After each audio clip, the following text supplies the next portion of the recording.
ठीक है। तो हन्ना साहब, ये जो अगर हम अपनी गोल्ड माइन से इसका थोड़ा सा कंपैरिजन करें, रेकॉर्ड के या जो दीगर गोल्ड के रिजर्व्स हैं हमारे, जिनसे मुताल्लिक हम ये समझ रहे थे कि ये बस आएंगे और ओवरनाइट शायद ये पाकिस्तान की इकोनॉमी का, एक्सपोर्ट्स का गेम चेंज कर देंगे, तो वहाँ भी बहुत लॉन्ग टर्म काम हो रहा है अभी तक, वो भी फ़वाइद मुकम्मल तौर पर हमें नहीं हासिल हो सके। ये उससे ज़्यादा पोटेंशियल रखने वाली सनत है, या वो गोल्ड की सिग्निफिकेंस अपनी जगह पर है और इसकी अहमियत बहरहाल अपनी जगह पर मौजूद रहेगी?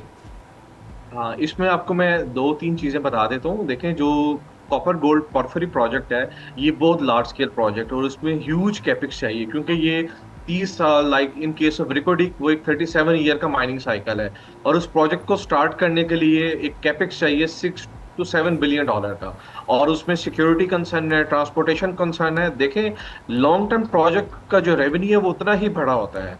तो उसमें अभी काफी चीजें हैं। Government, state on enterprises, very gold और तमाम एजेंसीज उस पर काम कर रही हैं।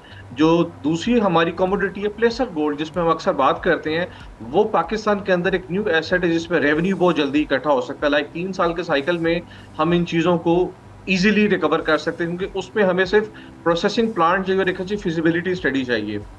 जेमस्टोन के केस में क्या है कि जितना भी हमारा नॉर्थ पाकिस्तान है, कश्मीर है, जीबी है, हुंजा है, ये जेमस्टोन बहुत हाई एल्टीट्यूड पे हैं। तो यहाँ पे डेफिनेटली माइनिंग मेथड्स, फिर एक्सेस ऑफ द मटेरियल, फिर जो मशीनरी रिक्वायर्ड है, फिर जेमस्टोन को नीचे लेके आना। और हमारा 40 to 45% जेमस्टोन बेसिकली ब्लास्टिंग के दौरान टूट जाता है। तो इस पे तो एक मेरी रिकमेंडेशन ये है कि जब गवर्नमेंट एक $1 बिलियन की लैब फैसिलिटेट कर रही है, तो हमारे जितने भी small scale to large scale minor हैं, इनको प्रॉपर इंटरनेशनल एक्रेडिटेड ट्रेनिंग दी जाए।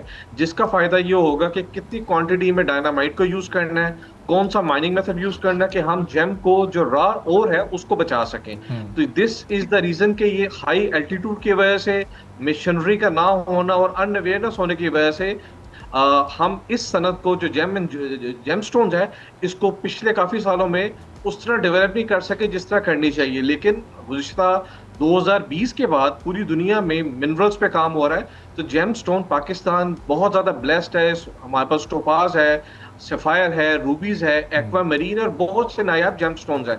तो अगर इस पे डेडिकेटेड एफर्ट हो, एक इस तरह के पॉलिसीज बने, तो इसमें देखें, जो चीज प्रायोरिटी केस पे आती है, फॉरेन एक्सचेंज होगा, हमारी रीजनल डेवलपमेंट आ सकती है, जॉब एंड स्किल्स के चांसेस है। और स्पेसिफिकली जो हमारे वो कम्युनिटीज जो कि जीबी के अंदर हैं, कश्मीर के अंदर हैं, चित्राल बॉर्डर पे हैं, उनके लिए लोकलाइज जॉब एंड स्किल बहुत होंगी। और बेसिकली वेस्ट को रिड्यूस करते हुए हम सस्टेनेबल माइनिंग की तरफ जा सकते हैं और हमारी इकोनॉमी का एक फैक्टर है, डी रिस्क, उसको कम कर सकते हैं।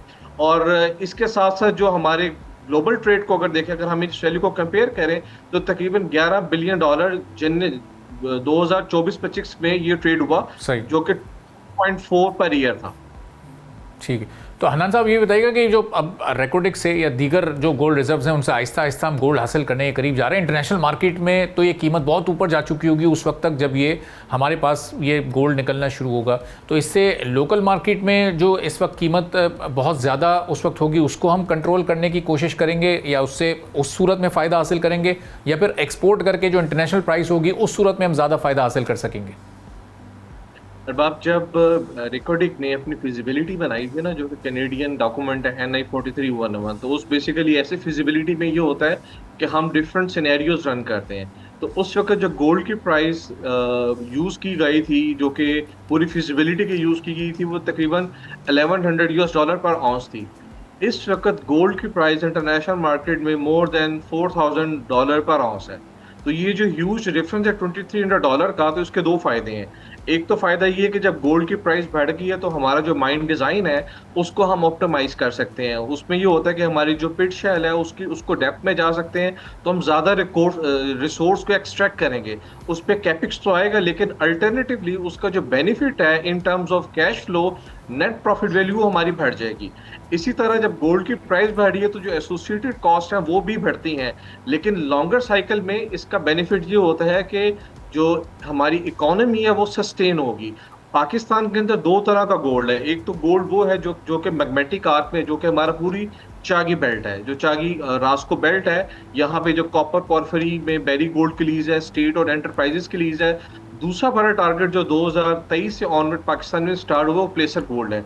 इसको मैं कोट इसलिए कर रहा हूँ अरबाब के, बेसिकली हमारी जितने भी अदर मेटल्स हैं ना, उसमें हमें रॉ ओर से फाइनल प्रोडक्ट बनाने के लिए बहुत बड़ी रिफाइनरी चाहिए होती है, या हमें उस रॉ ओर को एक्सपोर्ट करना पड़ता है। प्लेसर गोल्ड में क्या होगा कि जो भी आपका प्रोसेस गोल्ड होगा, ब्लैक सैंड होगी, वो आपने स्टेट बैंक को देनी है, और you get your on share. जो भी कंपनी है, स्टेट और एंटरप्राइज या प्लेसर गोल्ड में रेवेन्यू के चांसेस बहुत अच्छे हैं, और आप कम वक्त में मैक्सिमम जनरेशन ले सकते हैं। और जो भी गोल्ड होगा वो स्टेट बैंक की प्रॉपर्टी बनेगा, और इसका फायदा क्या होगा, ऑटोमेटिकली जो हमारे स्ट्रेटेजिक रिजर्व है, जो स्टेट बैंक की इंटरनेशनल मार्केट में स्टॉक एक्सचेंज प्राइस है, वो इंक्रीज करें।